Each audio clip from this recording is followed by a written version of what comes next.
Saudi अरब के लोगों की जो फंडिंग हुई यहाँ पे नियाज़ खान के यहाँ जो मस्जिद है इसमें फंडिंग हुई थी। ग्राम सभा के जितने मुसलमान थे हर घर से जो है पैसे की फंडिंग हुई थी। जब एक अधिवक्ता की अगर सुनवाई अगर मेजा थाने में नहीं हो रही है तो एक आम जनता की सुनवाई कैसे होगी। ओम प्रकाश जी सिंचाई विभाग में सेक्शन मिस्त्री पद पर कार्यरत थे और वो हम दोनों भाइयों को अपने बच्चे की तरह जो है प्यार करते थे। हम दोनों भाइयों को हमेशा आर्थिक मदद करते थे।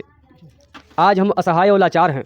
कई ऐसे अपराध किए हैं जैसे हत्या, गौ तस्करी।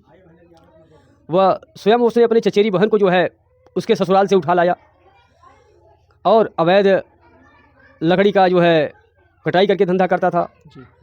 जैसे कि अगर मैं बात करूं दीवान खान की, ये अवैध गांजे की तस्करी करता था जो रीवा ज़िले में ऑलरेडी इसकी गाड़ी पूरी जो है गांजे से खचाखच थी जो पकड़ी गई थी।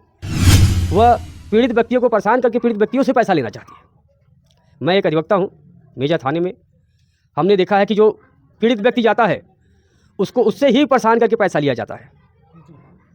अच्छा, एक चीज़ और है, क्या मेजा थाने की फोर्स पर आपको भरोसा है कि आपको न्याय दिला पाएंगे? जीवन में कभी नहीं। और यशो महोदय राजेश उपाध्याय जी के संरक्षण में तो मुझे कभी ज़िंदगी में न्याय नहीं मिलेगा। नहीं मिलेगा, कभी ज़िंदगी में नहीं मिलेगा। ये इतने करप्ट हैं कि हमें न्याय दिला ही नहीं सकते। शासन इतनी निकम्मी हो गई है कि अपना काम नहीं करना जानती है। जब मेरे भतीजे को मारा गया, उसका हाथ तोड़ा गया, मैंने शिकायत जब दर्ज कराई, विपक्षी जो है बार बार कट्टा लेके मेरे भतीजे को दौड़ा रहा था, मुझे जान से मारने की धमकी दे रहा था। हर बार मैंने चौकी प्रभारी थाना प्रभारी से शिकायत की, लेकिन उन्होंने इस मामले को जो है संज्ञान में लिया ही नहीं, इसके बारे में सोचा ही नहीं। उल्टा मुझे जो है धमका रहे थे कि तुम मुझे मेरा काम सिखाओगे कि मुझे क्या करना क्या नहीं करना है। आज अगर मेजा थाना पुलिस और चौकी पुलिस अगर इसको संज्ञान में ली होती तो शायद ये वारदात न होता, मेरे भाई जिंदा होते। मेरे वो आदर्श मेरे पिता तुल्य बड़े भाई श्री ओम प्रकाश जी यहाँ के हीरो थे, उसकी ग्राम सभा के हीरो। तो आपने देखा ही होगा कि होली के दिन जो है यहाँ पे खूनी संघर्ष हुआ था। आज जो है प्रधान जी के घर पे हैं, इनके बड़े भाई जो बड़े भाई थे या छोटे भाई थे, आज जो है उनकी जो है दर्दनाक जो है मौत हो जाती है। और यहाँ पे ये होता है, दो समुदायों के बीच में जो है आपस में लड़ाई झगड़ा होता है। उसके बाद यहाँ पे प्रधान के भाई उन्होंने जो है ज़िंदगी और मौत का जो है वहाँ पे अस्पताल में इन्होंने जो है दम तोड़ दिया। आइए वकील साहब हैं, मैं इनसे जानता हूँ कि ये कौन लगते हैं जो ख़त्म हुए हैं। सबसे पहले क्या नाम है आपका? जी, मेरा नाम सत्याकाश है। मैं मृतक का छोटा भाई। अच्छा, हाँ। उस दिन ये बताइए, उस दिन क्या हुआ था कि आज ये जो है दिन देखने को मिला कि जो है आज वो जो है इस दुनिया में नहीं रहे आपके भाई। क्या कहेंगे प्रशासन से और शासन से, क्या गुहार लगाना चाहते हैं आप? प्रशासन से क्या गुहार लगाएं? प्रशासन इतनी निकम्मी हो गई है कि अपना काम नहीं करना जानती है। जब मेरे भतीजे को मारा गया, उसका हाथ तोड़ा गया, मैंने शिकायत जब दर्ज कराई, विपक्षी जो है बार बार कट्टा लेके मेरे भतीजे को दौड़ा रहा था, मुझे जान से मारने की धमकी दे रहा था। हर बार मैंने चौकी प्रभारी थाना प्रभारी से शिकायत की, लेकिन उन्होंने इस मामले को जो है संज्ञान में लिया ही नहीं, इसके बारे में सोचा ही नहीं। उल्टा मुझे जो है धमका रहे थे कि तुम मुझे मेरा काम सिखाओगे कि मुझे क्या करना है क्या नहीं करना है। आज अगर मेजा थाना पुलिस और चौकी पुलिस अगर इसको संज्ञान में ली होती तो शायद ये वारदात न होता, मेरे भाई जिंदा होते। मेरे वो आदर्श मेरे पिता तुल्य बड़े भाई श्री ओम प्रकाश जी यहाँ के हीरो थे, उसकी ग्राम सभा के हीरो थे। जो भी नवयुवक हैं वो हमेशा उनके इंतज़ार में रहते थे कि भैया कब आएंगे। भैया जब आते थे वो इतने खुश होते थे जैसे साक्षात भगवान आए हुए हों और उनकी मन की मुरादों को पूरी करते थे। वो कभी गांव के नवयुवकों को ये कभी नहीं सोचा कि ये हमारे भाई नहीं हैं। हमेशा वो सरकारी कर्मचारी थे, हमेशा जब भी आते थे उनके ऊपर दिल खोल के अगर उनकी कोई परेशानियां है तो उसको समझते थे। उनकी जो कहना होता था कि भैया मुझे ये खाना है, ये पहनना है, उस चीज़ को वो उपलब्ध कराते थे। उनके घर में अगर किसी समस्या से जूझ रहा है तो आर्थिक मदद भी करते थे। इसीलिए वो हमारे गांव में पूज्य थे, हमारे नवयुवक भाइयों के आदर्श थे। लेकिन मुसलमानों की सोची समझी साजिश थी, जो थाना प्रभारी मेजा की मिली भगत थी। ये सारी जो है सऊदी अरब के लोगों की जो फंडिंग हुई यहाँ पे नियाज़ खान के यहाँ जो मस्जिद है इसमें फंडिंग हुई थी। ग्राम सभा के जितने मुसलमान थे हर घर से जो है पैसे की फंडिंग हुई थी। और हमारे छोटे भाई मेरे बहुत दिल के करीब, मेरे मतलब बच्चे जैसे, मेरे खुद की जैसे आत्मा हैं। जी साजिश की गई थी उनको मारने की, जी लेकिन हमारे बड़े भाई, हमारे अपने छोटे भाई प्रधान जी को बचाने के चक्कर में जो है आज अपनी जान गंवा बैठे। जी। अच्छा, वो प्लानिंग जो है प्रधान जी को थी और पड़ गए आपके बड़े भाई। हाँ, ऐसा है, प्लानिंग तो हमारे छोटे भाई प्रधान जी को मारने की थी, साजिश उनकी, टारगेट उनके वही थे। लेकिन बड़े भाई स्वर्गीय श्री ओम प्रकाश जी जो है हमारे प्रधान जी को बचाने के चक्कर में आज अपने भाई, अपने बच्चे की जान बचाने के चक्कर में अपनी जान गंवा दी। मैं उनको तहे दिल से जो है प्रणाम करता हूँ और भगवान से मैं प्रार्थना करता हूँ कि उनकी आत्मा को शांति मिले जी और वो हमेशा हमारे दिल पे राज करेंगे, हमारे हमेशा पूज्य हैं, पूज्य ही रहेंगे। जी। अच्छा, अब जो है योगी जी से क्या गुहार लगाना चाहेंगे, जो अभी तक जो है क्या कार्रवाई हुई है और क्या अभी तक बाकी रह गई है? माननीय मुख्यमंत्री जी से मैं निवेदन करना चाहूँगा जी कि हमारे मृतक बड़े भाई स्वर्गीय श्री ओम प्रकाश जी की पत्नी व बच्चों के परवरिश के लिए कम से कम 1 करोड़ की आर्थिक मदद और उनके बड़े बेटे व बड़ी बेटी को सरकारी नौकरी, और हम दोनों भाइयों के ऊपर हमेशा जान माल का खतरा बना हुआ है, तो हम लोगों का जो है पिस्टल का लाइसेंस हम लोगों को चाहिए जी और हो सके तो हम लोगों को जो है आर्थिक मदद, हम दोनों भाइयों को भी आर्थिक मदद मिले, जी क्योंकि वो हमारे पिता तुल्य थे। हमेशा हमारे जो है हम दोनों भाइयों को हमेशा सहयोग करते थे, आर्थिक मदद वैसे भी जो है हमेशा हमारे अच्छे सलाहकार, हमारे जो है आर्थिक मदद करने वाले थे, हमारे भगवान थे।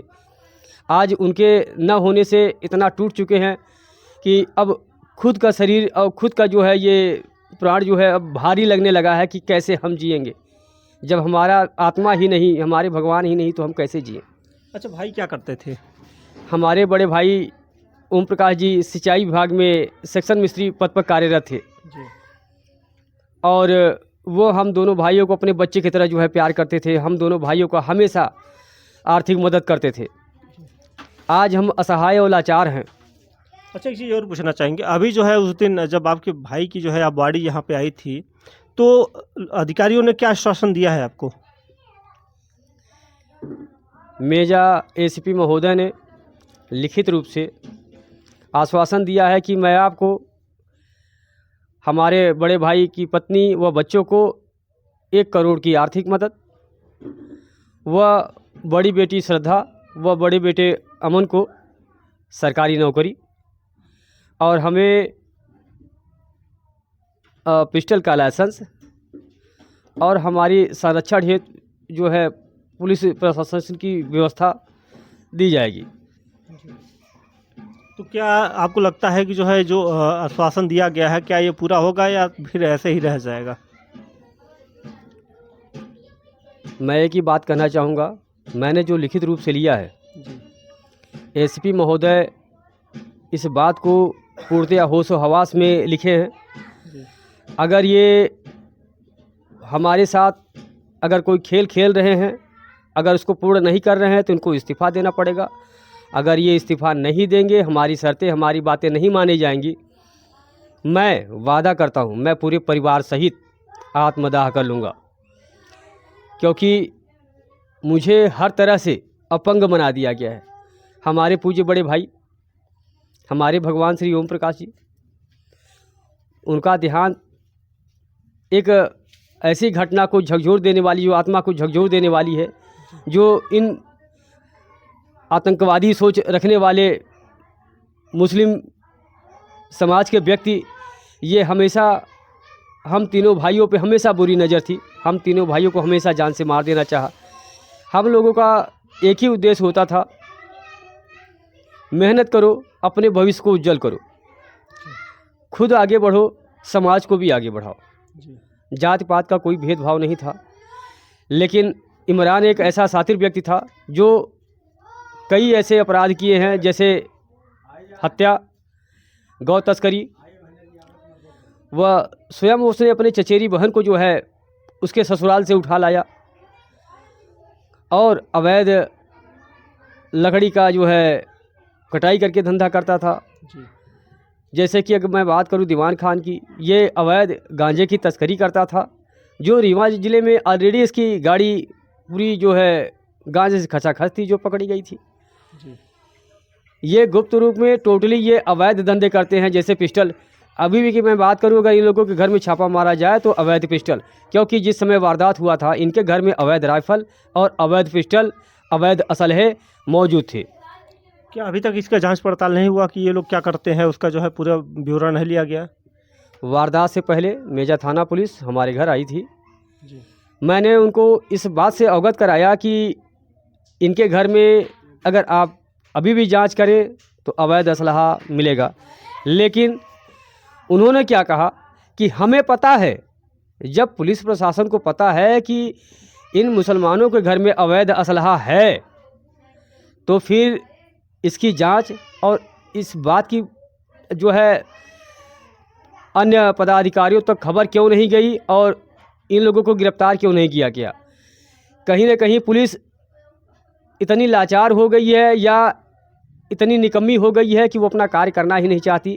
वो एक जगह बैठ के सैलरी लेना चाहती है, वह पीड़ित व्यक्तियों को परेशान करके पीड़ित व्यक्तियों से पैसा लेना चाहती है। मैं एक अधिवक्ता हूँ मेजा थाने में। हमने देखा है कि जो पीड़ित व्यक्ति जाता है उसको उससे ही परेशान करके पैसा लिया जाता है। अच्छा, एक चीज़ और है, क्या मेजा थाने की फोर्स पर आपको भरोसा है कि आपको न्याय दिला पाएंगे? जीवन में कभी नहीं। और यशो महोदय राजेश उपाध्याय जी के संरक्षण में तो मुझे कभी ज़िंदगी में न्याय नहीं मिलेगा। नहीं मिलेगा? नहीं मिलेगा, कभी ज़िंदगी में नहीं मिलेगा। ये इतने करप्ट हैं कि हमें न्याय दिला ही नहीं सकते। मैंने पर्सनली थाने में मुलजिमों को घूमते देखा। जब मैंने इनसे ये बातें कही तो मुझे बोलते हैं कि तुम मुझे मेरा काम सिखाओगे।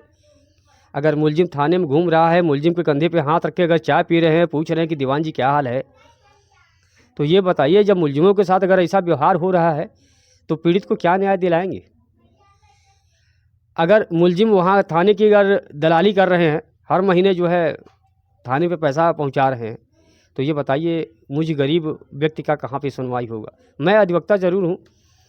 जब एक अधिवक्ता की अगर सुनवाई अगर मेजा थाने में नहीं हो रही है तो एक आम जनता की सुनवाई कैसे होगी।